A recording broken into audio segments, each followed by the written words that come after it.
Chapter 15, Part 1 on acids and bases. So in general, acids and bases have very simple properties such as taste. Acids are sour or tart. Bases are bitter. We can use different indicators to identify an acid or a base. Litmus turns red in the presence of acids. Phenolphthalein remains colorless. Litmus turns blue in the presence of bases, and it turns hot pink in the presence of phenolphthalein. They will neutralize each other or reverse the action of each other when combined. So there are three main concepts as to how we define an acid and a base. The Arrhenius is first, then Bronsted-Lowry, and then the Lewis concept. They sort of get more and more generalized as we go on, and we're going to talk about each of them and what each of them use to define acids and bases. So the first one is the Arrhenius concept. So an acid, according to this, is a substance that when you dissolve it in water, it increases the amount of H3O+. So H3O+ is something called a hydronium ion, but it actually is a combination of hydrogen ions and water. Because hydrogen ions don't actually exist as free things in the water, it's going to attach itself to a water and form this H3O+. So this is actually what's created from the acid. But it's going to attach itself to any free water and form this H3O+ thing. So essentially, we can say that these two things act the same way, H+ and H3O+. So we usually use them interchangeably for each other. So a strong acid will completely ionize in aqueous solution. So perchloric acid, HClO4, when it adds to water,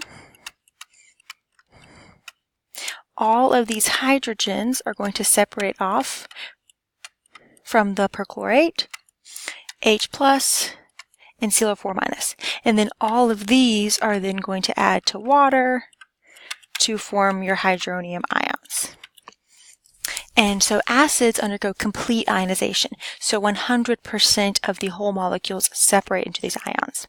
Other strong acids, hydrochloric acid, hydrobromic acid, etc. I would know these lists of strong acids. A strong base is something that increases the amount of hydroxide, or OH. And the same idea for strong bases. They completely ionize to form this OH.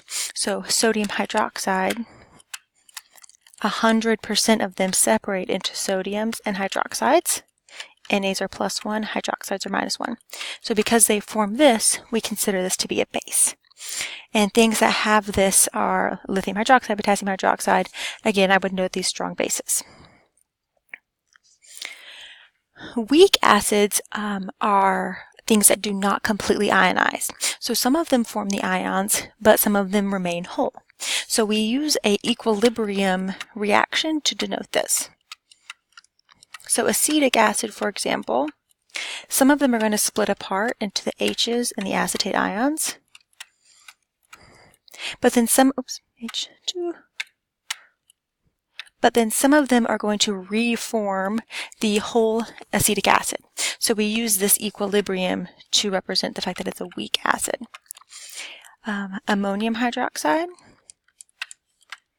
Again, some of them are going to separate into the ammoniums and hydroxide, making it a base because it forms this. But then some of them are going to reform your ammonium hydroxide. So they don't all completely ionize.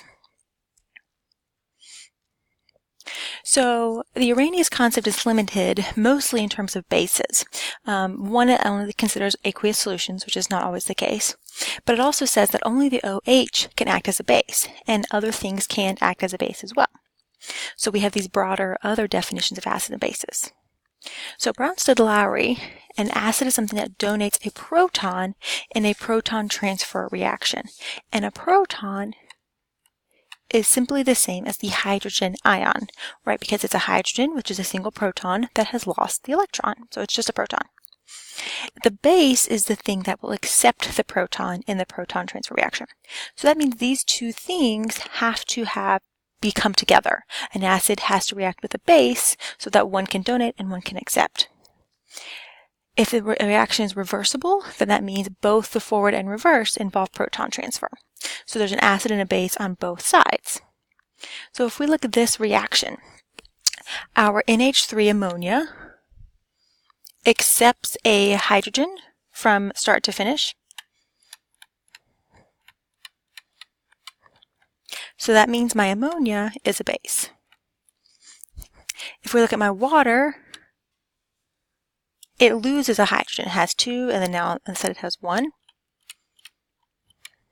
So that means my water is an acid. But if we look at the reaction in the reverse direction, NH4 to NH3, this is losing a hydrogen, so now this is an acid. OH gains or accepts, so this is a base.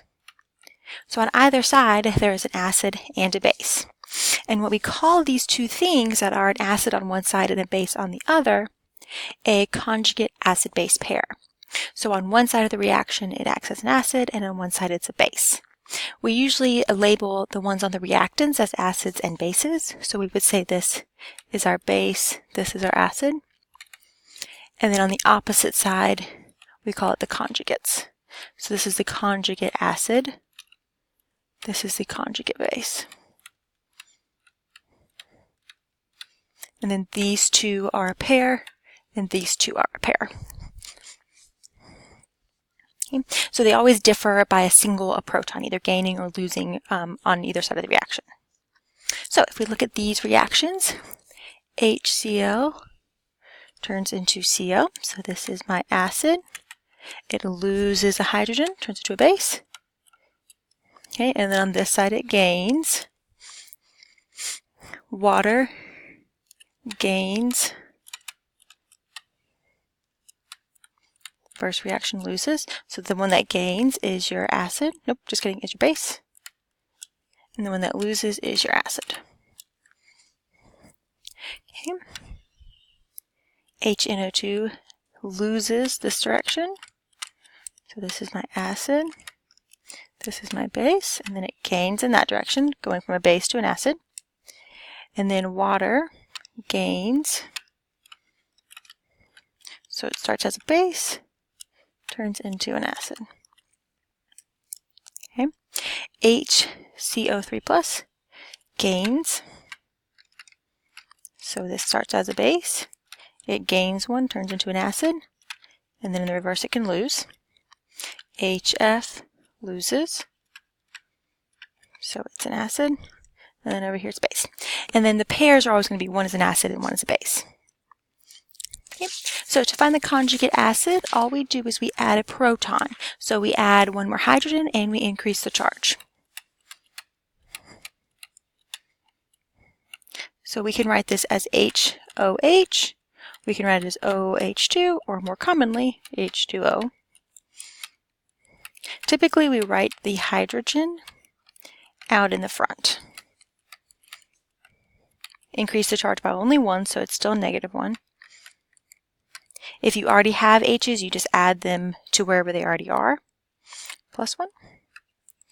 These were both neutral, so we have to increase the charge, so they're going up to +1. To find the conjugate base, you remove a proton. So you decrease the number of H's and you decrease the charge by 1. This was neutral, now it's -1. Neutral, now it's -1. We only have 1 H now. We were -1, now we're -2. Now we're -3. Now we're -2. An amphoteric species is something that can act as an acid or a base. So it can act on one side as an acid, or depending on what it's with, be a base. So it can gain or lose a proton. So in this reaction, our HCO3 minus loses a hydrogen. So in this case, it's acting as an acid. But in this reaction, it's gaining. So in this case, it's a base. So it just depends on what it is with as to whether or not it's going to act as an acid or a base in a given reaction. Water is a very important amphoteric species. So in this case, water is losing. It acts as an acid. But in this case, water is gaining. It acts as a base. It helps regulate a lot of our biological processes, the fact that it can act as both an acid or a base. So in general, a base is something that accepts protons or H+. OH is just one example that can do that. Acids and bases can be ions, or they can be molecular, meaning no charge. And they're not restricted to aqueous solutions, but we do have to have an acid with a base together. And then some species can act as both, depending on what reactant it's with. The last type is something called the Lewis acid concept. So the Lewis concept defines an acid as something that accepts an electron pair from something else. And the base is the electron pair donor. So we're getting even more general. Now we don't even have to have hydrogen involved at all. So this embraces a lot more reactions that could be considered acid and base by this criteria, but would not have been considered before. So for example, if we have BF3 and NH3 ammonia, if we look at this reaction, your N donates this electron pair to your boron when it forms this bond. This accepts. So this is considered an acid or base reaction. My NH3 is my electron pair donor, and so that's my base. And my BF3 accepts that electron pair from the ammonia to form a bond, so it's my acid. Okay. Each of these definitions are always going to be telling you the same information. Something is an acid or a base. It's just different ways of defining an acid or a base. So if we look at this reaction here, our NH, or our N, is donating our electron pair to the hydrogen, meaning it's a base.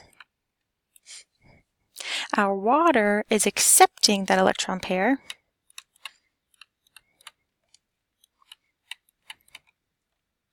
meaning it's an acid. We can also think about it in terms of our protons. Your N is gaining your proton. So again, it would still be considered a base. So you can define it using either one. Your water is donating your hydrogen. So again, it's considered to be an acid. So depending on which definition you want to use, either way you're going to get the same answer. Your ammonia is your base, your water is going to be your acid in this case.